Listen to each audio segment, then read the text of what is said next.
doing a two-part training. Right now we have a group of officers that are over in the water treatment facility that are learning the textbook and some PowerPoint presentation stuff on what we're going to do.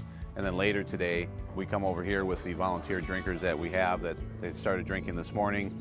The goal is to have these drinkers get to between a 0.08 and a 0.10, so just at the legal limit or a little bit above.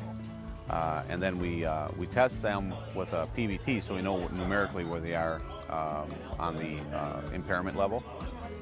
Then those impaired people will go to these officers that are being trained, and the officers will be able to utilize the skills that they've learned over the last 2 days to help determine if these people are impaired, if they were driving, if they're too impaired to drive a vehicle.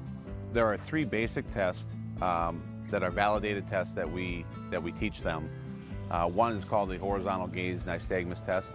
That's a test of the eyes. It's an involuntary jerking of the eyes that is always present, but when you consume alcohol, and alcohol being a CNS depressant, that makes the nystagmus, or that involuntary jerking, more visible to the naked eye. 2 other tests we do are, one's a walk and turn test. You've probably seen that before. We instruct them on the officers on how to instruct the impaired individual to perform the test. Basically, it's walking a straight line, heel to toe, turning around, doing the same thing back. And then the one-leg stand test is just as it sounds. You stand on one leg.